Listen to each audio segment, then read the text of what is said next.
So we're going to measure this on public opinion about how they feel about crime. Yeah, absolutely. That's critically important. Okay, who did that poll? Who did that 58% poll? That was a Curia poll.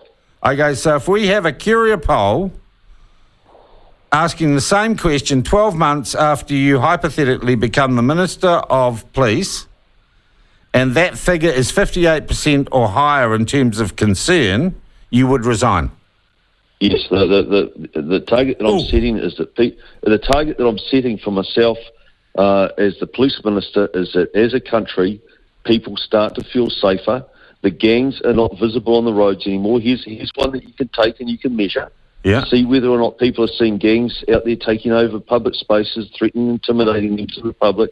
See if gangs are visible out in the community with their patches, which are designed to intimidate and scare members of the public, and see whether or not the public have got a general sense that the police are getting control of our cities and towns and not the gangs.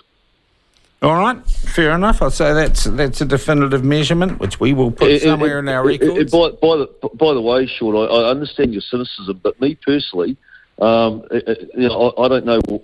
It puzzles me why people scratch their heads. Accountability, especially when you're in a public role, serving your community and serving your country like you do with the privilege of being a minister, you should be accountable. You should be holding yourself to account. Look, when I took over, when I was embedded with the Iraqi Tactical Support Unit, which is the equivalent of our AOS, I told David Petraeus that if he couldn't see tangible changes in 12 months, then I'd stand down from the job. He was down after 6 months. It was a very difficult environment to deal with. We had Al-Qaeda, we had religious death squads, we had well-organised criminal groups sponsored by local tribes, and we made a difference. People inherently started to trust and know that actually the TSU was going to be out there and it was going to be protecting them.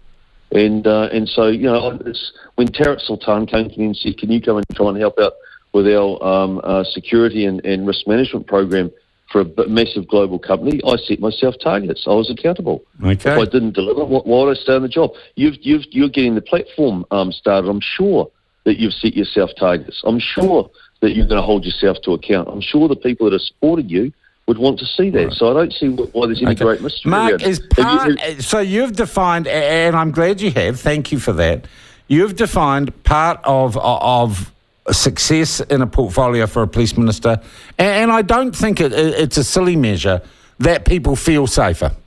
So we'll look at this Curia poll 12 months, if you become police minister 12 months on, and say if New Zealanders are feeling safer. I want to talk too specifically about whether or not do you know what I'd say to you, Sean? I'd say instead of trying to use it as a gotcha moment, why don't you use it as I'm not using it as a gotcha moment. I'm just trying to define what the promise is, because it's really easy during a political campaign, and, my mate Winston does it all the time, to make promises that you're never going to have to deliver on and are kind of woolly. But you haven't been woolly today. I'm going to ask you on another specific issue, Mark. Would part of making people feel safer be making women feel safer in women's spaces? Look, that's not my area at all, so I'm not going to drawn into that. Isn't the safety? But you've just said how people feel and how safe people feel is your area.